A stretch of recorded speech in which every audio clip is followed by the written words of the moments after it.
Assalamualaikum warahmatullahi wabarakatuh. Nama saya Fauzi Rahman bin Ahmad, pemegang kad metrik BP 191110433. Saya akan menerangkan tentang pengenalan topik kami. Pertama, kepimpinan ialah perkataan terbitan daripada pimpin. Pimpin bererti bimbing, pandu atau tunjuk. Memimpin diberi erti sebagai memegang tangan dan membawa berjalan menuju ke sesuatu tempat. Kepimpinan membawa erti keupayaan memimpin, dan kepimpinan pula keupayaan sebagai pemimpin. Daya seseorang pemimpin mengikut Kamus Dewan 1994. Kepimpinan ialah tingkah laku yang mempunyai keupayaan mengubah haluan sesuatu organisasi. Kepimpinan perlu memilih kriteria tertentu dalam usaha mencapai objektif organisasi. Kepimpinan juga adalah satu konsep yang sukar dan kompleks. Dia melihat kepimpinan sebagai satu fenomena manusia yang universal dan sukar difahami. Kepimpinan ialah satu proses interaksi di antara individu dengan kumpulan, atau khususnya di antara individu dengan keseluruhan ahli-ahli menganggotai kumpulan. Yang terakhir, gaya kepimpinan merupakan cara seseorang pemimpin menggunakan kuasa yang dimiliki sebagai alat untuk mempengaruhi pekerja supaya bekerja kuat untuk mencapai objektif organisasi. Nama saya Syok Nak Sidu dari program HA13 Psikologi Industri dan Organisasi. Jadi saya akan menerangkan gaya kepimpinan autokrasi. Gaya kepimpinan autokrasi merujuk kepada hak membuat keputusan atau decision making di dalam sebuah kumpulan, dan hak ini dimiliki oleh pemimpin kumpulan ataupun kelompok kecil di dalam kumpulan tersebut sahaja. Antara contoh pemimpin autokrasi yang dikenali ramai adalah Adolf Hitler dan juga Kim Jong-nam. Jadi syarat untuk pemimpin autokrasi ada 3, iaitu memiliki hubungan yang baik dengan orang bawahannya, menunjukkan karisma dan juga ciri-ciri kepimpinan yang baik, dan yang ketiga, memiliki tempat kerja yang terkawal. Hal ini adalah untuk melancarkan gerakan kerja di mana kepimpinan autokrasi diperlukan. Poin saya yang kedua dalam video ini adalah autokrasi dapat dibagikan kepada 2 jenis, iaitu autokrasi kuno dan autokrasi moden.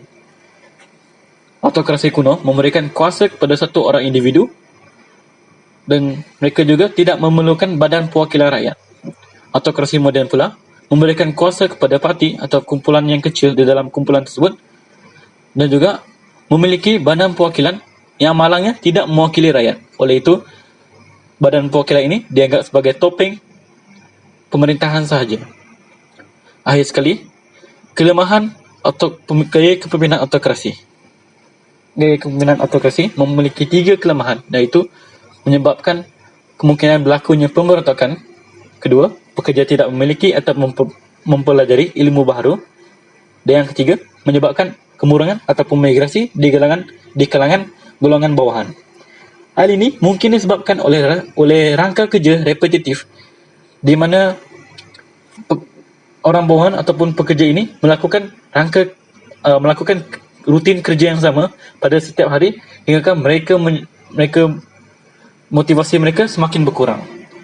Oleh itu, boleh dianggap sebagai gaya pimpinan autokrasi ini memiliki beberapa kelemahan, menyebabkan gaya kepimpinan ini adalah jarang digunakan pada hari ini.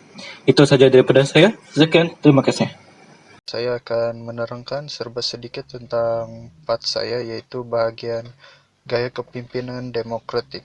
Gaya kepimpinan demokratik ini dikenali sebagai participate leadership dan juga shared leadership, yang merupakan satu gaya di mana keputusan dibuat secara berkumpulan. Gaya kepimpinan demokratik ini dapat diterap dalam mana-mana organisasi. Di bawah gaya kepimpinan ini, seseorang pemimpin akan memberikan kuasa tinggi kepada orang bawahannya untuk membuat satu keputusan. Namun, keputusan muktamad akan dibuat sepenuhnya oleh pemimpin selepas berbincang dengan orang bawahannya. Pemimpin yang menggunakan gaya kepimpinan demokratik ini mempunyai sikap prihatin terhadap orang bawahannya. Pemimpin tersebut boleh menimbulkan kepercayaan dan rasa hormat di kalangan pengikutnya. Dan juga gaya kepimpinan demokratik ini berfungsi dengan baik sekiranya ahli kumpulan mahir dan bersemangat untuk berkongsi pengetahuan. Syarikat yang menggunakan gaya kepimpinan demokratik ini adalah syarikat Google dan juga Amazon.com. Kedua-dua syarikat terbesar ini menggunakan gaya kepimpinan demokratik dalam organisasi mereka. Contoh yang seterusnya yaitu pemimpin seperti George Washington dan juga Thomas Jefferson. Seterusnya beralih kepada kelebihan dan kelemahan gaya kepimpinan demokratik.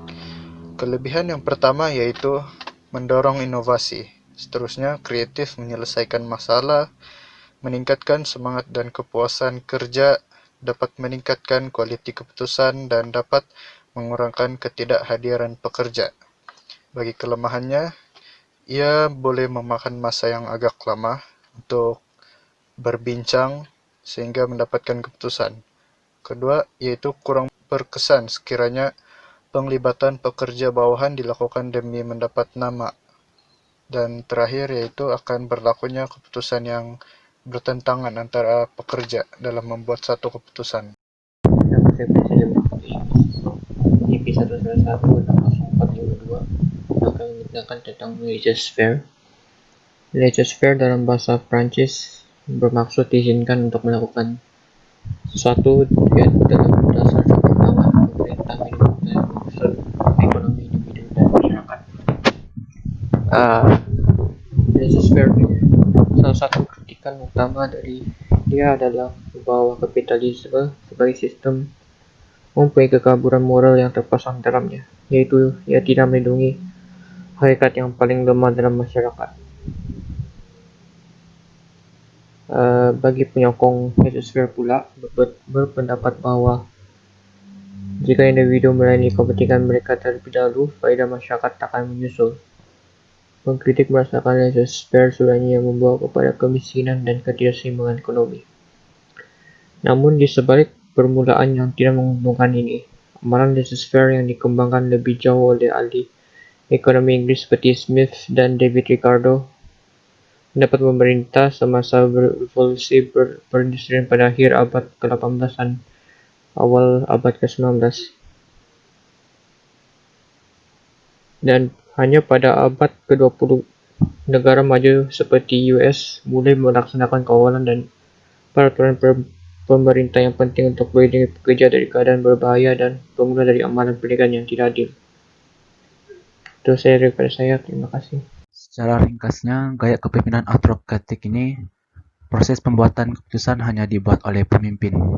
Subordinat tidak terlibat dalam proses pembuatan keputusan, dan gaya ini sesuai kepada organisasi yang menghadapi krisis, mempunyai pekerja baru dan pekerja yang tidak bermotivasi.